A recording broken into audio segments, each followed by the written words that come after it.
5 സുന്ദരികൾ. December 29 തിങ്കളാഴ്ച മുതൽ എല്ലാ ദിവസവും രാത്രി 9:30 നമ്മുടെ സ്വന്തം സൂര്യ TV.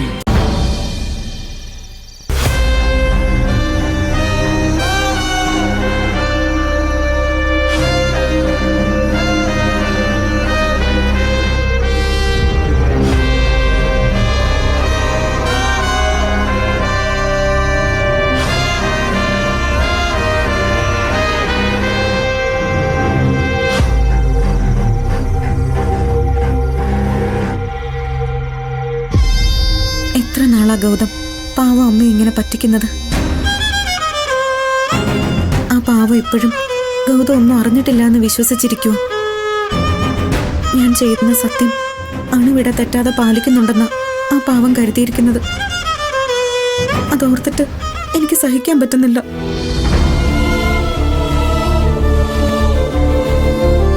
ഞാൻ ഈ വീട്ടിൽ മരുമകളായി വന്നു കയറിയത് പേടിച്ചിട്ടാ.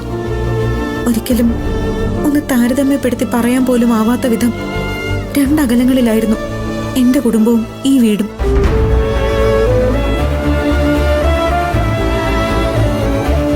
ഇത് ഈശ്വരമംഗലം കുടുംബം. പേരും പ്രശസ്തിയും ആഠ്യത്വവും എല്ലാം ചേർന്നുള്ള ഇങ്ങനെ ഒരിടത്തേക്ക് ഒന്നുമല്ലാത്ത ഞാൻ വന്ന് കയറുമ്പോ ശരിക്കും അകത്തേക്കെടുത്തു വെച്ച കാലുകൾ പോലും വിറച്ചു. അന്ന് എനിക്ക് ധൈര്യം തന്ന് കൂടെ നിർത്തിയത് പാവം ഈ അമ്മയായിരുന്നു.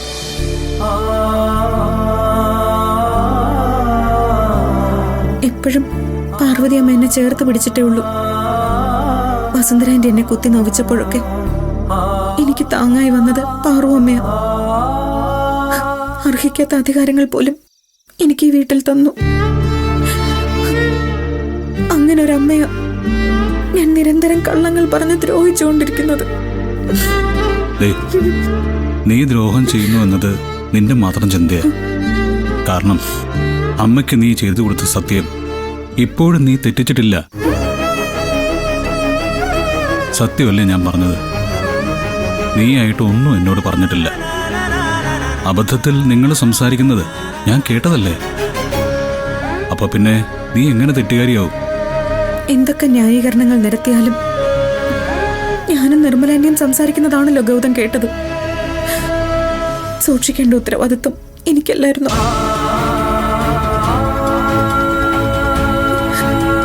എന്തോ എനിക്കിപ്പോ അമ്മയുടെ മുഖത്ത് നോക്കാൻ പോലും പേടിയാ. ഒരു തെറ്റുകാരിയെ പോലെ മുന്നിൽ ചെന്ന് നിൽക്കാനാവുന്നില്ല എനിക്ക്. നീ ആവശ്യമില്ലാത്ത കുറ്റബോധത്തിലാണിപ്പോ. അത് വിട്ടേക്കുന്നത് നീ കരയാതിരിക്കേ. സത്യം പറഞ്ഞ ഞാനാണ് നിന്നോട് ക്ഷമ ചോദിക്കേണ്ടത്.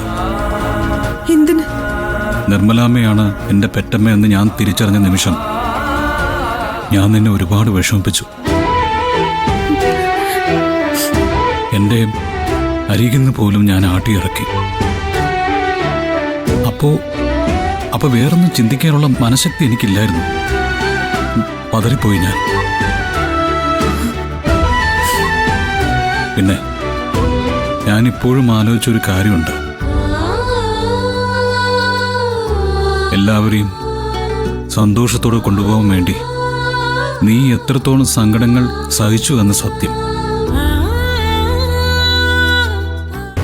ഒരു ഭാഗത്ത് എന്നോട് സത്യം തുറന്നു പറയണമെന്ന് നിർബന്ധിക്കുന്ന എൻ്റെ പെറ്റമ്മ, മറുപക്ഷത്ത് ഞാൻ സത്യം അറിയരുതെന്ന് വാശി പിടിക്കുന്ന എൻ്റെ പോറ്റമ്മ. രണ്ടുപേരെയും സങ്കടപ്പെടുത്താതിരിക്കാൻ എല്ലാം ഉള്ളിലൊതുക്കി നീ അനുഭവിച്ച വേദനയെക്കുറിച്ച് ഞാൻ ചിന്തിച്ചില്ല. നീ കള്ളങ്ങൾ പറഞ്ഞതും സത്യങ്ങൾ മറച്ചു വെച്ചതും ഒന്നും നിനക്ക് വേണ്ടിയായിരുന്നില്ല, എനിക്ക് വേണ്ടിയായിരുന്നു. എൻ്റെ 2 അമ്മമാർക്ക് വേണ്ടിയായിരുന്നു. ഈ കുടുംബത്തിന് വേണ്ടിയായിരുന്നു. ഐ ആം റിയലി സോറി നിധി. കഴിഞ്ഞുപോയ കാര്യങ്ങളെല്ലാം കൂട്ടിച്ചേർത്ത് വായിച്ചു നോക്കുമ്പോൾ ഇപ്പോൾ ഒരു കാര്യം എനിക്ക് ബോധ്യമായി. നിന്നെപ്പോലൊരു പെണ്ണിന് മാത്രമേ ഇത്രയും സഹിക്കാൻ കഴിയൂ.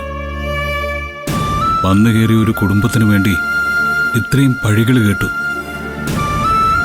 സത്യത്തിൽ എനിക്ക് നിന്നെക്കുറിച്ചിപ്പോൾ അഭിമാനം തോന്നുക. ഇല്ല ഗൗതം, ഞാനിങ്ങനെ അധികമായിട്ടൊന്നും ചെയ്തിട്ടില്ല. എനിക്ക് നിർമ്മലാന്റിയും പാർവതിയമ്മയും ഒരുപോലെയാ. അവരുടെ സന്തോഷത്തിന് വേണ്ടി ഞാൻ സങ്കടങ്ങൾ സഹിച്ചു, അത്രേ ഉള്ളൂ. അബദ്ധത്തിലാണെങ്കിലും ഞാൻ സത്യം അറിഞ്ഞതുകൊണ്ട് എനിക്കൊരു ഗുണമുണ്ടായി. ഇനി ഒരാളും എൻ്റെ മുഖത്ത് നോക്കി അനാഥനാണെന്ന് വിളിക്കില്ലല്ലോ, അമ്മയില്ലാത്തനുമാണെന്ന് വിളിക്കില്ലല്ലോ. അപ്പോഴും ഒരു ചോദ്യം ബാക്കിയാവുന്നു. ആരാണ് എൻ്റെ അച്ഛനെന്ന ചോദ്യം.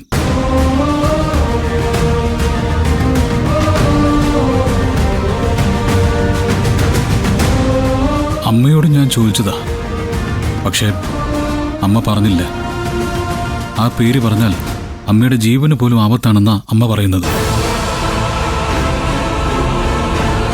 ആരായിരിക്കും അയാൾ? ഒരു പിടിയും കിട്ടുന്നില്ല. അല്ല നിധി, നിനക്ക് അയാളെക്കുറിച്ച് എന്തെങ്കിലും ഒരു സൂചനയെങ്കിലും തരാൻ കഴിയൂ? CKC ആണ് അച്ഛനെന്നറിഞ്ഞാൽ ഇപ്പൊ ഉണ്ടായിരിക്കുന്ന പ്രശ്നങ്ങളുടെ 10 മടങ്ങായിരിക്കും ഉണ്ടാവാൻ പോകുന്നത്. നീ എന്താ ആലോചിക്കുന്നത്? പറ, നിനക്ക് ആരെങ്കിലും സംശയമുണ്ടോ? അമ്മ ആരെക്കുറിച്ചെങ്കിലും നിന്നോട് പറഞ്ഞിട്ടുണ്ടോ? ഇല്ല, ആന്റി എന്നോട് അതിനെക്കുറിച്ച് ഒന്നും പറഞ്ഞിട്ടില്ല. ഗൗതമിനോട് പറഞ്ഞതുപോലെ തന്നെയാ എന്നോടും പറഞ്ഞത്.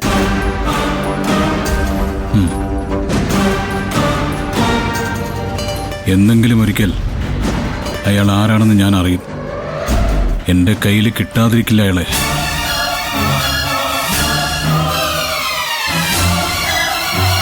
എന്റെ അമ്മയുടെ ജീവിതം ചതിച്ച് നശിപ്പിച്ച, എന്നെ കൊന്നുകളഞ്ഞേക്കാൻ പറഞ്ഞ അയാളെ എന്റെ കയ്യിൽ കിട്ടിയാൽ വെറുതെ വിടില്ല ഞാൻ, അത് ഉറപ്പാ.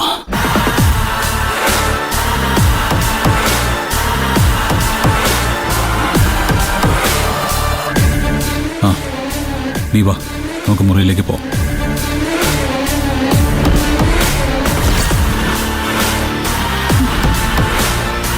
എന്താ ആലോചിക്കുക?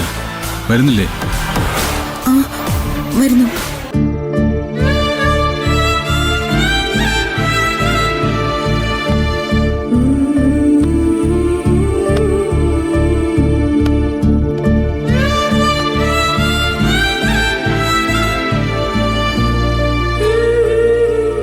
ഇപ്പോഴെങ്ങാനും അമ്മ വിളിച്ചിരുന്നോ നിധി? ഇല്ല. എന്തുപറ്റി? വേറൊന്നുമല്ല, പുതിയ ഹോം നേഴ്സ് വന്നിട്ട് എങ്ങനെയുണ്ടെന്ന് അറിയില്ലല്ലോ. കൃത്യമായിട്ട് മെഡിസിനും ഭക്ഷണമൊക്കെ കൊടുക്കുന്നുണ്ടോന്ന് എങ്ങനെ അറിയാം? ഇതാണ് രക്തബന്ധത്തിന്റെ പവർ എന്ന് പറയുന്നത്. പ്രത്യേകിച്ചും ആൺമക്കൾക്ക് അമ്മമാരോട് ഒരു വല്ലാത്ത സ്നേഹം. അമ്മ ഉറങ്ങിക്കാണോ? അല്ലെങ്കിൽ ഒന്ന് വിളിച്ചു നോക്കായിരുന്നു. ഉറങ്ങിയാലും വിളിക്കുന്നതിൽ കുഴപ്പമൊന്നുമില്ല. ഗൗതം ഫോൺ എടുത്ത് നിർമ്മലാന്റി ഒന്ന് വീഡിയോ കോൾ ചെയ്യും, അപ്പൊ ഒന്ന് കാണുകയും ചെയ്യാലോ.